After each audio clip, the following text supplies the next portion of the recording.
하나님의 말씀 같이 보시는데요. 마태복음 2장 1절부터 12절까지 말씀 나눠서 보시겠습니다. 신약성경 2면부터 시작되고요. 마태복음 2장 1절부터 12절까지 성경에서는 동방으로부터 박사들이 경배하러 오다라는 제목으로 기록되어 있고요. 우리 1절부터 12절까지 한 절씩 나눠봅니다. 1절, 헤롯 왕 때에 예수께서 유대 베들레헴에서 나심에 동방으로부터 박사들이 예루살렘에 이르러 말하되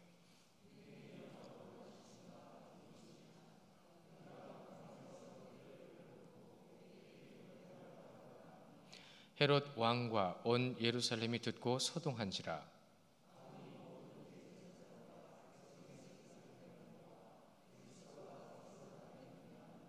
이르되 유대 베들레헴 이오니 이는 선지자로 이렇게 기록된 바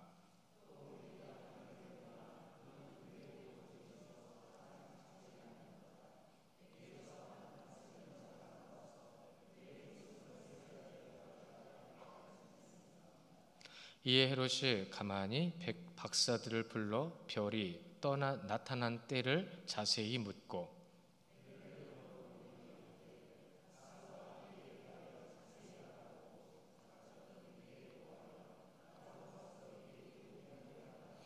박사들이 왕의 말을 듣고 갈새 동방에서 보던 그 별이 문득 앞서 인도하여 가다가 악이 있는 곳 위에 머물러 서 있는지라. 집에 들어가 아기와 그의 어머니 마리아가 함께 있는 것을 보고 엎드려 아기께 경배하고 보배압을 열어 황금과 유황과 모략을 예물로 드리니라. 그들은 꿈에 헤롯에게로 돌아가지 말라 지시함을 받아 다른 길로 고국에 돌아가니라. 아멘. 마태복음은 유대인들을 제1차 독자, 그러니까 먼저 볼 사람들로 대상을 보고 기록되었다고 합니다. 유대인들 하면 유대인이 어떤 사람들인지 우리는 어느 정도는 알고 있어요. 그렇죠? 근데 이 마태복음 처음 시작할 때 드렸던 말씀 중에 하나가 이런 거였습니다. 모든 교회, 시대와 때를 지나 모든 교회에 유대인들은 있다라고요. 그러니까 내가 그 유대인일 수 있어요. 아니요, 우리 앞에 그 유대인이 있을 수 있습니다. 그러나 그것을 발굴하고 찾아내고 지적하고 라는 의미가 아니에요. 내가 유대인과 같았더라면 이제는 주님의 자녀로 바로 세워줘야 되죠. 진정한 유대인이 돼야 되는 거죠. 그리스도인입니다. 우리가 오늘 말씀 가운데서도 확인하게 될 거고요. 또 여러분, 마태복음은 유대인들에게 기록되는 거지만 이 말씀을 잘 보시면 굉장히 성령의 역사가 끊임없이 나타납니다. 하나님의 역사는 성령 하나님의 역사를 빼놓고는 말할 수가 없어요. 근데 성령에 대해서 말을 안 하고 성령에 대해서 이해를 못하고 성령에 대해서 배척을 한다고 한다면 그건 신앙이 아니에요. 왜요? 하나님을 거부하는 거니까요. 성령의 역사도 있습니다. 그분의 뜻도 있습니다. 여러분은 이 말씀을 통해서 찾으셔야 되고 경험하셔야 되고 그렇게 알아가셔야 합니다. 그것이 삶이 되어야 되죠. 그래서 마태복음은 시작부터 어떻게 시작됐죠? 예수 그리스도의 계보입니다. 계보의 의미를 말씀을 드렸어요. 단순한 족보가 아니에요. 하나님의 말씀대로 이루어지는 성취를 분명히 드러내 주시는 것. 또한 크고 작은 사건들이 그에 이어서 계속 나오고 있습니다. 작은 사건은 없죠. 크고 놀라운 사건이라고 말해야 되겠죠. 그 놀라운 사건 중에 정말 놀라운 건 뭐죠? 바로 성령으로 잉태된이라는 말입니다. 성령, 생명이 그에게 불어넣어줌을 통하여 생명이 그에게 있게 되었죠. 같은 겁니다. 그러나 이제는 성육신하신 하나님께서 친히 오시는 것을 말씀해 주실 때에 마리아와 그의 남편의 순종을 통하여 말씀은 성취됐습니다. 여러분, 순종 없이 말씀의 능력은 나타나지 않습니다. 하나님의 말씀을 그대로 믿고 믿는 그 말씀으로 인하여 살아계신 하나님의 놀라운 역사는 우리는 경험할 수 있다는 거예요. 그런데 그 성령의 역사를 경험하지 못한다. 여러분, 이건 말이 안 되는 겁니다. 우리가 하나님의 말씀을 알아가고 있어요. 근데 여러분, 알고 있는 게 아닙니다. 말씀은 아는 걸로만 끝나는 게 아니라 믿음의 실제적인 고백의 삶의 고백이 돼야 되는 거예요. 실제적입니다. 여러분의 삶 가운데 살아계신 하나님을 경험해야 된다는 얘기예요. 그럼 어떻게 경험하고 계세요? 이 이성과 바른 이성이라고 구분을 하고 있는데, 신학적으로는요, 이성은 일반적으로 인간이 가지고 있는 이성을 얘기하는 거고, 바른 이성이라면 하나님께서 주신 이성이기 때문에 거기에 바른이라는 말을 붙이거든요. 바른 이성을 인식하여 우리가 하나님을 알고 그 아는 지식이 더해진다라고 한다면 우리는 삶으로 그분을 증명해내야 됩니다. 살아계신 하나님의 말씀인데 살아계신 하나님으로서 내가 살아있는 그 말씀을 증명해내지 못한다고 한다면 여러분, 그건 지식일 뿐이에요. 저는 가슴 아픈 것 한 것 중에 하나, 전체적인 흐름이 그러기 때문에 그것을 뭐라고 책망하거나 나쁘다라고 말할 수는 없는 것 중에 하나가 뭐냐면, 안타까운 게 대학을 들어가면 우리나라 대학생들 중에 5%만이 그 전공 과목에 남아있다 합니다. 10년 후에. 그 전공 과목을 살리는 이들이 대학을 졸업할 때는 15% 정도 그 전공을 살려간대요. 근데 10년이 지나서는 5%도 남아있지 않는다고 합니다. 그럼 거기서 배운 전공은 뭐가 되는 거예요? 그냥 지식일 뿐이죠. 물론 그것도 도움이 되겠죠. 그러나 정말로 힘들게 공부하고 노력했던 것이 결과적으로는 나중에 어떻게 되는 거죠? 그래서 지금부터 기도하셔야 돼요. 자녀들에게 여러분이 원하시는 걸 요구하지 마시고 하나님께서 그에게 무엇을 맡기셨는지 찾을 수 있게 도와주십시오. 그것이 우리의 역할이에요. 세상 따라가지 마십시오. 세상의 관점과 이치를 가지고 자녀들에게 적용하거나 나에게 적용하거나 사람들에게 적용하지 마십시오. 오직 나를 있게 하시는 분은 누구시죠? 나의 길을 이끌어 가시는 분은 누구시죠? 그럼 그분께 맡기십시오. 문득 그 부분이 생각이 나는데, 실제적인 신앙의 고백이라는 말에 저는 가슴 아플 때가 참 많아요.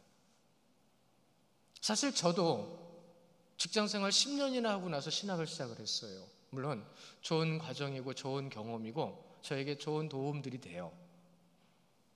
성도들을 알지 못하고 목회자가 된다는 것, 여러분, 그것도 모순이거든요. 잘못된 모습들을 나타내게 되거든요. 하지만 뜻을 이루시는 분은 하나님이신 줄 믿으시기 바랍니다. 그 하나님의 말씀 가운데 오늘 우리가 믿음, 하나님을 믿는 믿음, 그 믿음 자체는 여러분 신비한 겁니다. 하나님을 믿는 것이 너무 가벼워진 세대를 살아가고 있다고 얘기를 해요. 하나님을 믿는 거잖아요. 그렇다고 한다면 은혜 자체는 뭐예요? 하나님의 능력입니다. 하나님이 내 삶에 나타나는 것, 그 능력, 그 은혜가 우리에게 깨달아져야 되는 거예요. 그러한 접근들이 없다는 것을 오늘 이 말씀에서 분명히 우리에게 깨우쳐 주시는 겁니다. 그냥 역사적인 하나의 기록으로만 알았던 말씀이라고 하시면 안 돼요. 왜 기록을 하셨고 왜 그렇게 우리에게 전해주셨는지에 대해서 의문을 가지셔야죠. 모르면 의문스러워야죠. 근데 모르는 대로 그냥 아는 지식만 가지고 하나님을 믿으려고 하니까 행동은 결국은 내 마음대로 되는 거예요. 인간은 하나님의 신비한 능력을 경험하지 못한다. 잘 들어보세요. 인간은 하나님의 신비한 능력을 경험하지 못한다. 또한 하나님의 은혜도 고백하지 못한다. 이런 말이 왜 전해질까요? 무엇 때문에 이런 말을 우리에게 할까요? 그것은 곧 가장 대표적으로 두 가지 때문에 그렇습니다. 많겠지만 그 중에 대표적인 두 가지가 바로 교만과 오만입니다. 다시 말씀을 드리면 이런 거예요. 물론 교만과 오만 자체는 불순종이죠. 그래서 다시 말씀을 이렇게 이해시켜 드리면, 하나님의 은혜, 신비한 그 능력을 인간은 자기 자랑거리로 만들어 놓는 교만함을 보이고 있어요. 또한 내가 하나님보다 높아지는 겁니다. 교회에서 주인은 예수님이고 모든 것을 주관하시는 분은 예수님인데, 내가 주인이 되고 내가 왕이 되고 내가 대장이 되려고 하다 보니까 내가 하나님보다 높아지려고 그러는 거예요. 그거는 이것을 뭐라고 얘기하냐면 오만이라고 말하는 겁니다. 이러한 오만이 있는 거예요. 그러니까 하나님 앞에서 하나님께서 우리에게 주신 은혜도 신비한 능력도 경험할 수 없다는 것이죠. 분명히 하나님의 능력을 경험하려면 어떻게 해야 된다라고 말씀드렸어요? 믿어야 된다고 했습니다. 믿음은 어떻게 나타나야 된다라는 것도 말씀을 드렸습니다. 우리 이제 그 부분에 대해서 잘 알고 있어요. 더 잘 아셔야 돼요. 안타까운 것은 뭐냐면 이러한 하나님의 은혜도 신비한 능력도 경험해야 되는 것조차 관심조차 없는 거예요. 그런 것이 있는 것조차도 몰라요. 왜 우리나라는 80년대, 90년대 엄청난 부흥의 놀라운 역사 가운데 치유의 능력과 또한 그 가운데 나타나는 은혜의 모든 능력을 경험하여 알고 있다고 하면서 왜 그것이 그때 것으로만 치부돼 버리죠? 하나님은 그때만 역사하시나요? 지금도 역사하시는 줄 믿으시기 바랍니다. 지금도 역사하시는 하나님 앞에 우리는 그 은혜를 경험하고 그 신비한 체험을 할 수 있단 말이죠. 그러나 은혜가 신비한 체험이 중요한 게 아닙니다. 그것은 살아계신 하나님의 증명입니다. 왜 살아계신 하나님의 증명을 우리는 맛보지 못하느냐 말이에요. 왜 우리는 그것에 대해서 관심을 못 갖느냐는 말이에요. 아니요, 관심을 갖지를 않아요.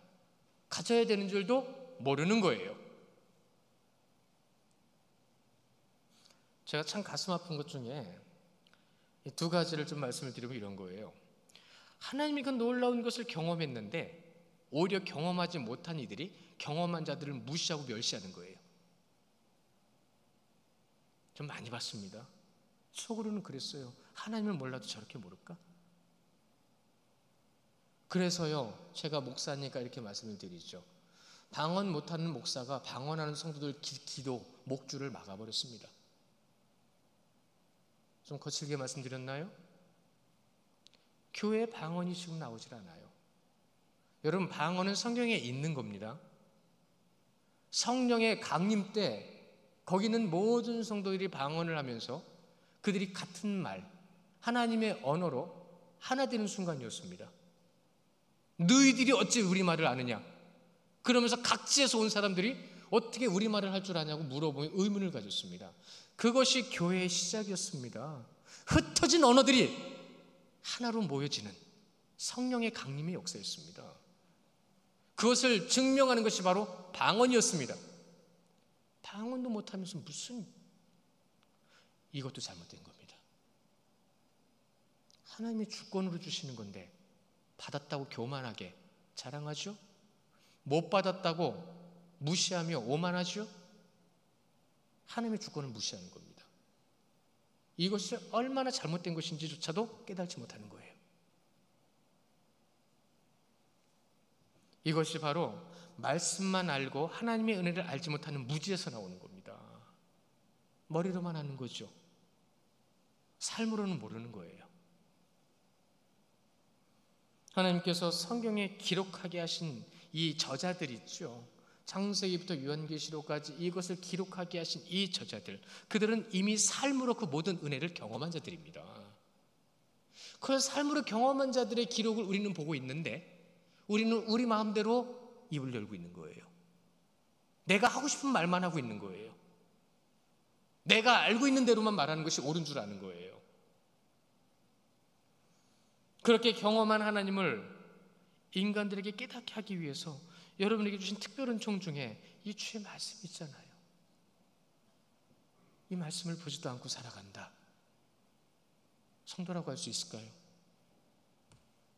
제가 언제부턴가는 처음에 시작할 때 성경 통독에 대해서 말씀드릴 때 말씀 보세요라고 말씀드렸지만 제가 잘은 모르겠지만 제 기억으로는 아마도 작년부터였을 거예요.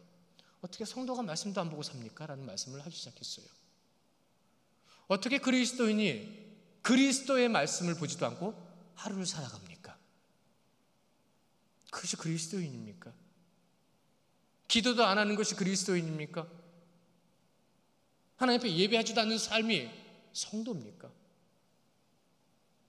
오늘 말씀에 두 부류가 나와요. 이 두 부류를 통해서 우리에게 주시는 중요한 메시지 중에 하나가 바로 그겁니다.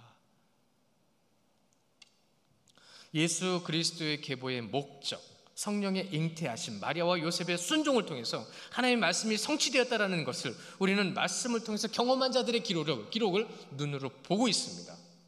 하나님을 나타내고 있어요. 우리 말씀 한 절 같이 볼까요?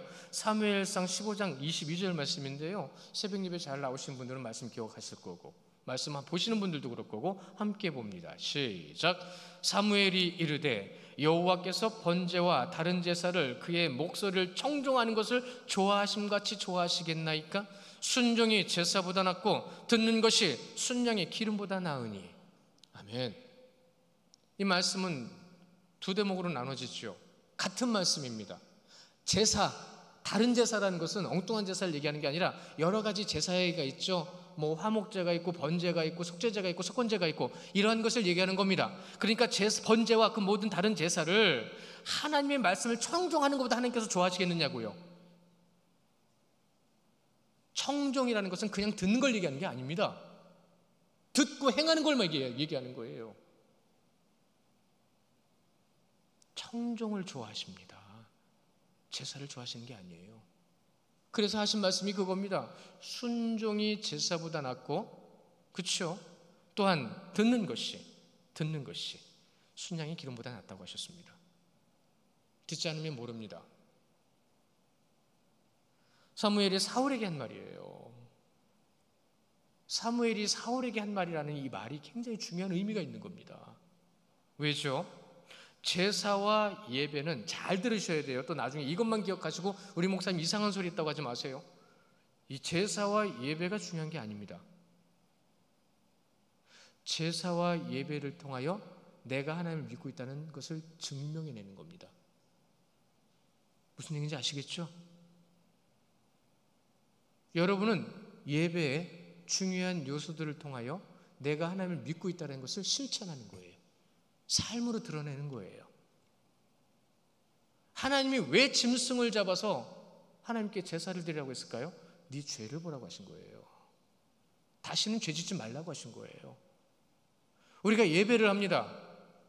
주의 말씀을 보고 기도하며 찬양하고 성도와 교회를 섬깁니다. 누구를 섬기는 것과 같이요? 오직 예수 그리스도. 그런데 거기서 내가 드러난다? 믿음 없는 거죠. 나를 나타낸다? 오만한 거죠. 예수님은 그냥 인자가 온 것은 섬김을 받으려 함이 아니라 오히려 섬기려 하고 자기 목숨을 많은 사람의 대속물로 주려 하시며 하셨습니다. 드러내시지 않은 거예요.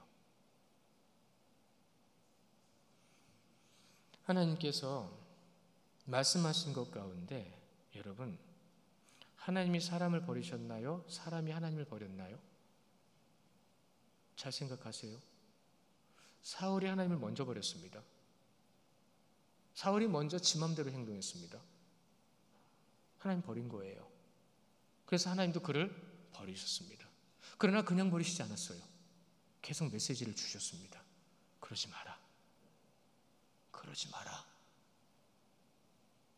그러나 그는 끝까지 당신의 하나님이라고 얘기했고 당신의 백성들이라고 얘기했습니다. 우리 말씀 한 절 더 보실게요. 사무엘상 16장 7절 말씀인데요. 함께 봅니다. 시작. 여호와께서 사무엘에게 이르시되 그의 용모와 키를 보지 말라.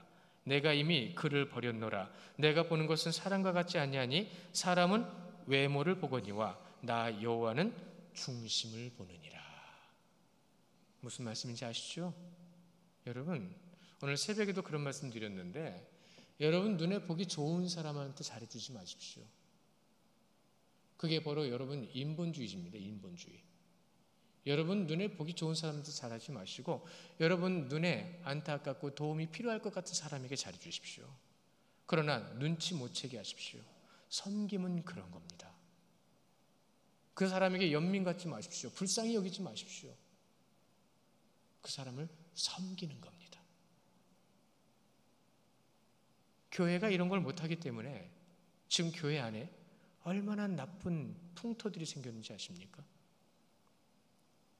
겉으로 보기에 좋은 사람들을 세워놨더니 교회 다 망쳐놨어요. 말 잘하고 목소리 좋고 잘생기고 찬양 잘하고 뭔가 좀 할 줄 아는 것 같은 목사들 세워놨다가 교회들 다 지금 목사님들 바꾸느라고 정신없습니다. 바꾸는 것도 잘못된 거고 자기를 돌아보지 못하는 것도 잘못된 거고. 믿음은 인간의 이성으로 가질 수 있는 게 아닙니다. 잊지 마십시오. 그리고 인간의 이성으로 이해할 수 있는 것도 아닙니다. 오직 하나님을 믿는 것은 그분의 기준에, 그분의 주권에 따라 그분이 인정하시도록 그분 앞에 나아가는 것이 믿음입니다. 그러니 말씀이 절대적이죠. 내 마음과 생각을 드리는 것이 가장 중요한 거죠. 어떻게 눈에 보이는 것으로 모든 것을 판단하십니까? 하나님을 믿는 것은 하나님을 알고 그분의 뜻을 따르고, 여러분 하나님을 알고 있다고 믿고 있다고 쉽게 말하지 마세요. 오늘부터는 쉽게 말하지 마세요. 나 하나님 믿어요. 예, 믿는 건 압니다. 그럼 믿음의 실천을 보여줘야죠. 하나님을 알고 있어요? 알고 있다고 쉽게 말하지 마세요. 알고 있으면 알고 있는 대로 행동해야 되잖아요. 몇 명이나 그러고 살아갈까요, 솔직히? 근데 안타까운 건 말씀을 모르니까 못 살죠. 내가 보는 대로만 보고 아는 대로만 알고 하는 모습, 여러분 이것은 오직 하나님의 주권으로만 가능한 것이 믿음인데, 이것을 모르니까 교회조차도 하나님을 두려워하지 않는 거예요. 하나님을 두려워하면 교회에서 그런 행동하면 안 되죠. 아니요, 우리에게 허락하신 삶의 모습 속에서 그런 행동을 하면 안 되죠. 하나님이시잖아요. 하나님이시라는 말을 이해를 못하는 거예요 지금. 하나님을 모르니 세상을 바라보며 두려워하고 걱정하고 소망도 없고 희망도 없는 것 같은 삶을 살아가고 있어요. 여러분, 하나님이 나와 함께 하신다라면 기뻐해야 되잖아요. 하나님이 나와 함께 하신다 한다면 감사해야 되잖아요.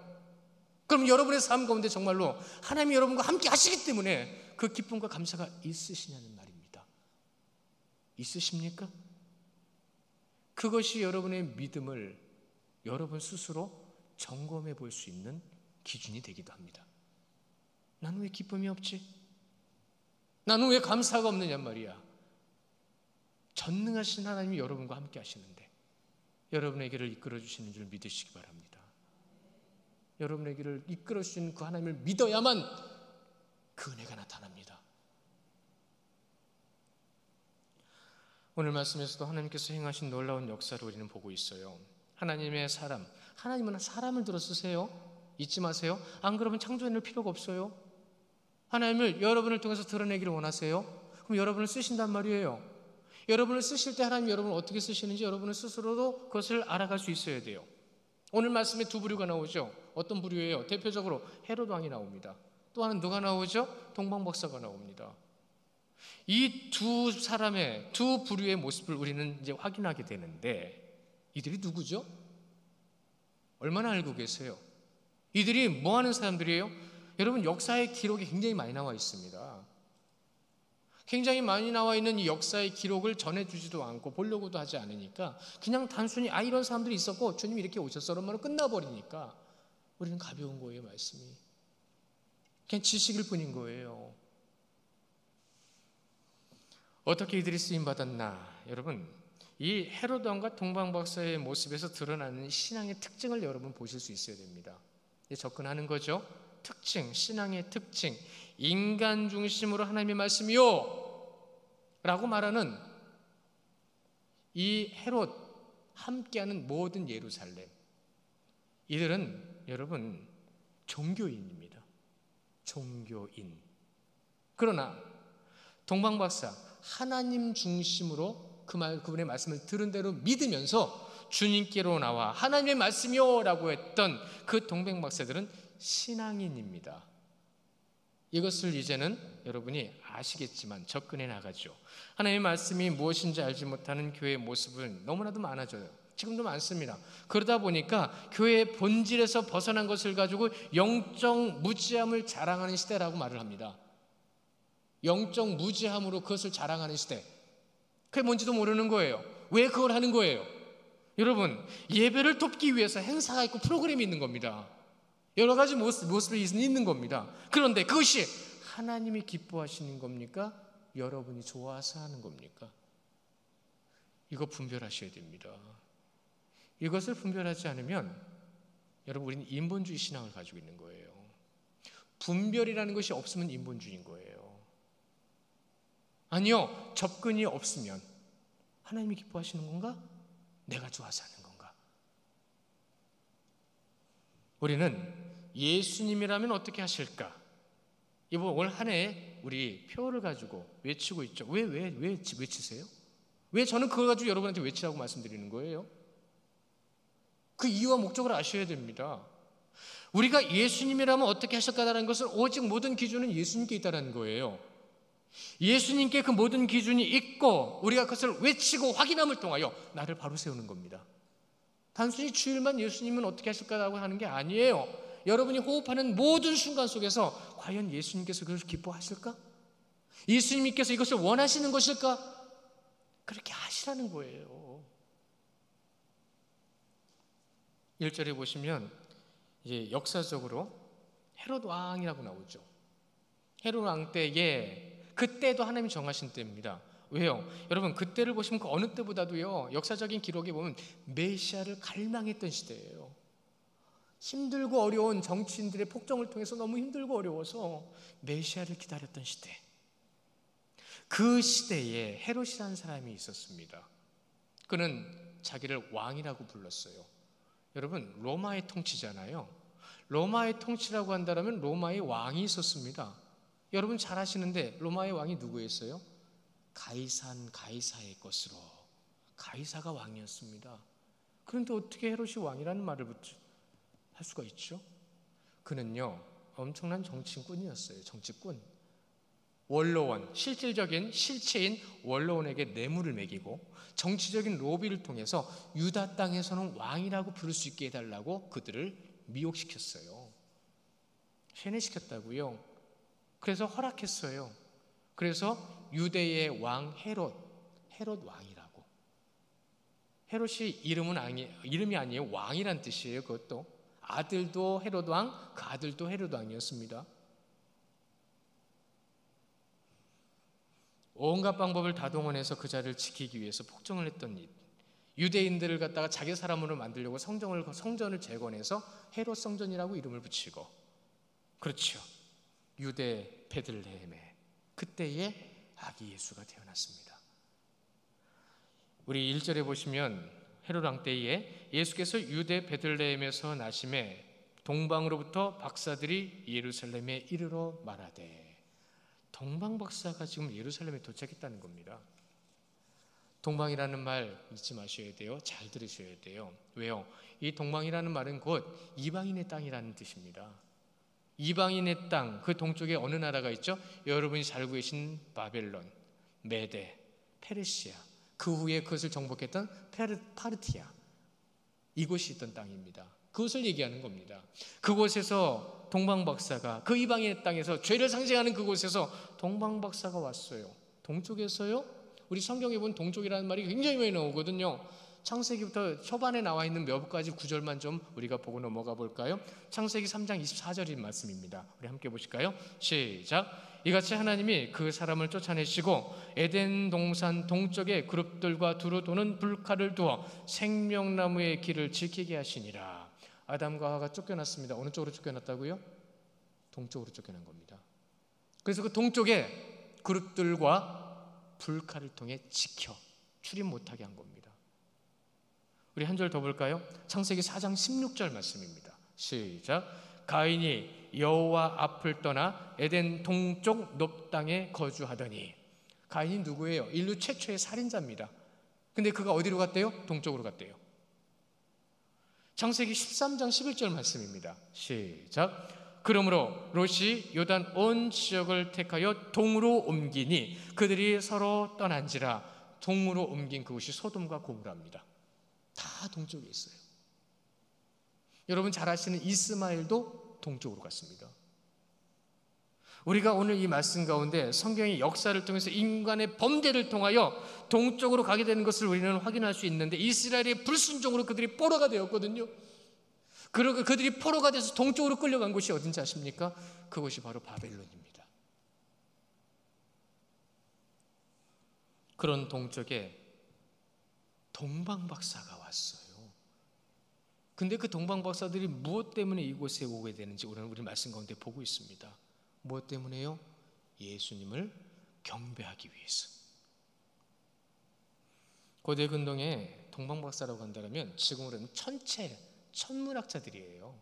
하늘의 별을 연구하고 그 별을 통해서 이 땅에 미쳐질 영향, 자연의 징조, 재해들 이런 것을 확인하는 거였습니다. 그들의 노력 때문에 우리가 1년이란 365일의 계절이 생겨나게 됐고요. 그러니까 어떤 점성술이라든가 점 보는 이들하고는 차원이 다른 자들이에요. 그러니까 그들은요 관리들이에요. 혼자 움직이지 않아요. 그들이 어디로 움직인다고요? 지금 예루살렘으로 왔습니다. 예루살렘에 와서 그들이 한다는 말이 무슨 말이죠? 예수의 탄생을 얘기하고 있습니다. 여러분 잊지 마십시오. 하나님의 섭리, 그들은 하나님의 섭리에서 움직인 자들이에요. 하나님의 은혜로 움직인 자들이란 말입니다. 어떻게 해요? 이방인인데 죄를 상징하는 그들이 어떻게 하나님 예수 그리스도의 탄생을 기뻐하며 경배하러 왔을까요? 우리는 그동안의 말씀 가운데 이런 걸 생각해 볼 수가 없었습니다. 전해주지도 않았고 알려고도 안 했으니까. 자, 이제 볼까요? 그들이 어떻게 예수 그리스도를 경배하지? 어떻게 그것을 알 수 있었지? 바벨론, 포로기에 가장 대표적으로 여러분 머릿속에 떠오르는 인물이 누가 있어요? 생각해 보세요. 성경을 잘 보는 분들은 그 생각이 나야 되는 거예요. 가장 대표적인 인물이 다니엘입니다. 여러분 잊지 마세요. 다니엘은 여러 왕과 여러 나라의 이름이 바뀌는 과정에서도 변함없이 고위의 관리의 그 자리를 지켰던 유일한 인물입니다. 그 유일한 인물이라면 그만큼 큰 영향력이 있었다는 거예요. 다니엘이 누굽니까? 목숨 걸고 하나님을 믿었던 자가 다니엘입니다. 그 많은 왕들과 많은 지식인들, 많은 고위 관리들과 함께했던 인물 한 명 유일하게 다니엘이었습니다. 그러면 그 많은 이들이 누구의 영향을 받은 거예요? 다니엘의 영향을 받은 겁니다. 지식을 전했고 지혜를 전했고 그의 삶이 하나님을 믿는 자의 삶이요, 그의 삶 자체가 생존의 방법, 하나님을 믿는 것, 하나님의 말씀대로 사는 것, 그것이 생존 전략이었습니다. 그의 삶의 방식이었습니다. 그런 것과 함께하는 모든 주위에 있는 모든 사람들은 그의 영향을 받을 때 다니엘은 말했습니다. 우리 말씀 같이 볼까요? 민수기 24장 17절입니다. 함께 보십니다. 시작. 내가 그를 보아도 이때의 일이 아니며 내가 그를 바라보아도 가까운 일이 아니로다. 한 별이 야곱에게서 나오며 한 규가 이스라엘에게서 일어나서 모압을 이쪽에서 저쪽까지 쳐서 무찌르고 또 셋의 자식들을 다 멸하리로다. 민수기 말씀입니다. 모세 오경으로부터 시작된 민수기의 말씀을 다니엘은 알고 있었어요. 그의 삶은 오직 하나님의 말씀의 삶이었습니다. 그 말씀의 삶을 통하여 사자조차도, 일주일을 굶었던 사자들조차도 그를 해하지 못했던 능력의 사람이었습니다. 그를 지키시는 하나님, 그 지키신 하나님 앞에 복음을 전했던 다니엘, 그의 지식과 지혜는 모든 사람들에게 전해졌습니다. 어디요? 이방 땅이에요. 인본주의가 팽배하고 권력에 눈이 어두운 대제사장과 서기관들 앞에 이방인들은 복음 앞에 서 있었단 말입니다. 말씀을 많이 알고 있다고 자랑하고 자기가 입고 다니는 옷과 자기들의 모습을 통하여 사람들에게 자기만을 나타내려고 했던 이스라엘 앞에 이방인들이 오직 예수 그리스도를 전파하기 위하여, 경배하기 위하여 그 자리에 나타났습니다. 로마 제국하고요, 페르시아 제국은 적대적인 국가입니다. 지금 러시아와 미국처럼, 지금 중국과 미국처럼 적대적인 국가들이었어요. 제국들이었어요. 그런데 보십시오. 지금 헤롯 왕과 동방 박사들은요, 적대적이질 않아요. 그들은 지금 어디에 집중하고 있죠? 예수 탄생에 집중하고 있습니다. 그런데 그 예수 탄생 앞에 그들은 어떤 모습을 보이고 있어요? 여러분 잘 보세요. 페르시아 제국에서 온 고위 관직인 동방박사들이 이스라엘 예루살렘의 유대 왕과 대제사장 서기관들 앞에서 이렇게 말합니다. 유대의 왕이 나신 이가 어디 계시냐? 기가 막힌 말입니다. 여러분, 이건 어디 계시냐? 그의 별을 보고 우리가 여기까지 경배하러 왔다. 여러분, 여기서 한 가지만 좀 짚고 넘어가면 이런 거 있어요. 우리는 왜 성탄절 가운데 보면 가끔 동방박사 세 사람이, 그래서 그림도 보면 동방박사 셋이 덜렁 낙타 타고 지나갑니다. 성경에는 동방박사 셋이라는 말이 없어요. 예물이 세 개지. 제가 분명히 말씀드렸죠. 고위 관직의 동방박사들은 혼자 다니지 않습니다. 수종드는 이들이 여러 명 다니고 분명히 동방박사들이라고 했어요. 근데 우리는 지금 어떻게 알고 있어요? 자기가 원하는 대로 보고 이해한 대로 말하다 보니까 동방박사 세 사람만 얘기하고 앉아 있는 겁니다. 우리가 보는 성경의 관점이 그렇다는 거예요. 여러분 잊지 마십시오. 여러분도 그런 거 많습니다. 저도 있습니다. 찾기 위해 노력하고 있어요.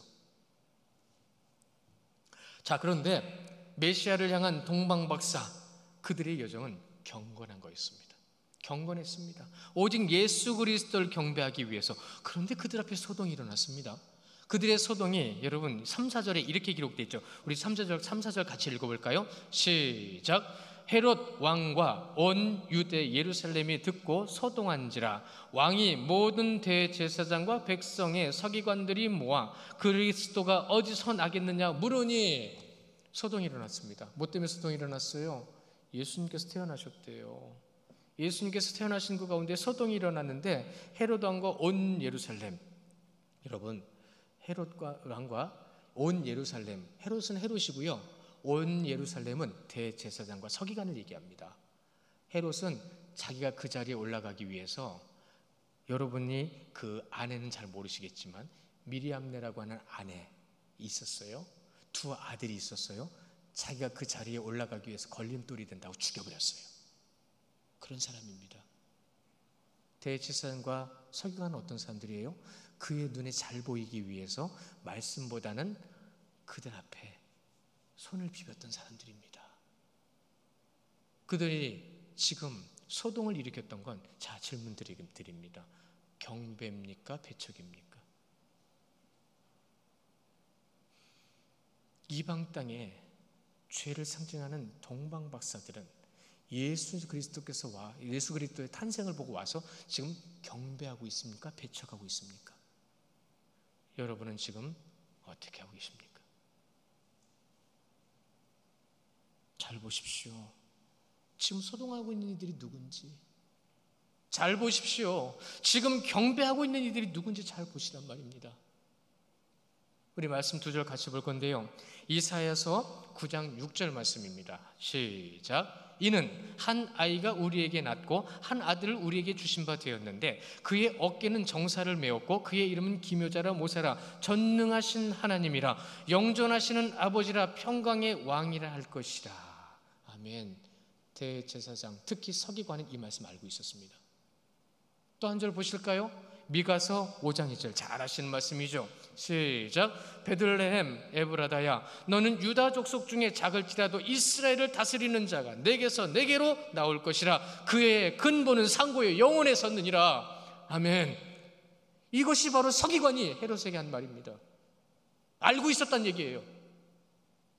더 안타까운 것은 그들은 예수 그리스도께서 어디서 태어나실 것인지 지명도 알고 있었습니다. 그런데 그것을 전혀 배척하고 살았어요. 이를 향해서 신학자들은 오죽하면 이런 말을 전합니다. 잘 들어보세요. 하나님의 은혜가 자신들의 것이 되지 못한 자들의 멸망을 보십시오. 예수 그리스도의 오심을 경배하고 믿는 자들, 그 은혜에 대한 기쁨과 감격을 누리며 생명을 누린 그들을 보십시오라고요. 여러분은 누구를 보고 계십니까? 4절에 모든 제사장이라는 말이 나오죠. 이것이 그들을 대변하는 말입니다. 왜요? 모든 대제사장이 왜요? 여러분, 대제사장은 한 시대에 한 명만 세웠습니다. 구약에 가서 찾아보십시오. 하나님은 한 명만 지목하셨습니다. 근데 여기에 모든 제사장이라고 그랬어요. 돈 주고 세우고 내 사람 세우려고 세우고 모든 그 제사장들, 그 시대가 그랬다는 겁니다. 그러니까 율법은 지식일 뿐이에요. 알면 되는 거예요, 그냥. 그리고 내 마음대로 하면 되는 겁니다. 그들의 모습. 6절 하반절에 말씀하십니다. 내게서 한 다스리는 자가 나와서 내 백성 이스라엘의 목자가 되리라. 이 말이 무슨 뜻인지 아무도 몰랐습니다. 이것은 세상의 권력을 얘기하는 게 아니에요. 내 백성을 먹일 것이고 내가 그들을 양육할 것이다. 오셔서 계속 먹이셨잖아요. 오셔서 계속 입히셨잖아요. 오셔서 계속 치료해 주셨잖아요. 이 말씀을 깨닫지 못하는 자들이기에 그들은 소동을 했고 두려워했던 겁니다. 이제 헤로드 왕과 모든 예루살렘의 소동은 음모로 바뀌기 시작합니다. 음모로 바뀌어요. 우리 7절 8절 같이 보실까요? 7절 8절 시작. 이에 헤롯이 가만히 박사들을 불러 별이 나타난 때를 자세히 묻고 베들레헴으로 보내어 이르되 가서 아기에 대하여 자세히 알아보고 찾거든 내게 고하여 나도 가서 그에게 경배하게 하라. 왜요? 죽이려고요. 오늘 말씀 끝부분에 주님께서 그들에게 꿈에 나타나시죠? 그들에게 가지 마라. 성령께서 역사하신 겁니다. 자, 동방박사들이 예루살렘에서 나올 때에 오늘 말씀 9절 하반 중반절에 보시면 이렇게 말씀하십니다. 그들이 나왔을 때에 그 별이 문득 앞서 인도하매 이끌어 가십니다. 이끌어 가시고, 여러분 예루살렘하고 베들레헴은요 10km밖에 안 돼요. 군대 갔다 오신 분들은 잘 아시겠지만 여러분 10km면요 반나절 그냥 걸어가면 돼요. 그렇게 가까운 거리에서 하나님은 그들을 계속 이끌어 가십니다. 이끌어 가시고 예수님의 탄생 앞에 그들은 이렇게 보입니다. 동방박사는 경배하지만 유대인들은 주님을 배척하고 있어요. 여러분도 지금도 예배가 힘드십니까? 말씀 보는 게 힘드십니까? 기도하는 게 힘드십니까? 성도를 섬기고 교회를 섬기는 게 힘드십니까? 여러분은 그것이 배척이라고 생각하십니까? 아니라고 생각하십니까? 지금도 주님은 여러분 마음에 찾아가셔서 예배하라 하십니다. 주님의 뜻을 따라 하나님을 나타내라 하십니다. 여러분은 어떻게 하고 계십니까? 여러분 안에 정말로 경배와 배척이 어떤 모습으로 나타나고 있는지를 알고 계십니까? 사랑하는 성도 여러분, 예수님께서 이 땅에 오시는 모든 과정 가운데 우리는 죄를 확인하고 있는 것 같습니다. 또한 예수님을 믿고 깨달아야 되는데 그 깨닫게 하심을 또한 알게 하심을 통해서 우리는 또 죄를 더 확인하고 있는 것 같습니다. 예배를 통해서 모든 자리에서 우리는 경배, 배척 분명히 확인해야 됩니다. 그 분명히 확인하는 이 자리를 통하여 우리는 정말로 경배와 배척의 내 삶에 무엇이 나타나고 있는지를 알아야 돼요. 끝으로 정리합니다. 우리 성도님들 삶이요 오직 예수 그리스도만을 경배하는 삶이 되시기를 주님의 이름으로 축원합니다. 또한 사단을 배척함으로 사단을 물리치는 삶이 되시기를 또한 축원합니다. 그로 인하여 이번 한 주간의 모든 삶이 주님과 함께하여 주님이 기뻐하시는 삶이 되시기를 축원하며 우리 시간 함께 기도하겠습니다. 기도할 때에 하나님 내 마음에 오셔서 나를 알게 하시는 주님 앞에 내가 하나님만을 경배할 수 있게 하옵소서. 나의 마음 속에 나의 삶의 모든 모습 속에 하나님을 배척하는 것과 경배하는 것과 배척하는 것이 어떻게 나타나고 있는지를 보게 하시고 분별하게 하옵소서라고 우리 함께 기도하겠습니다.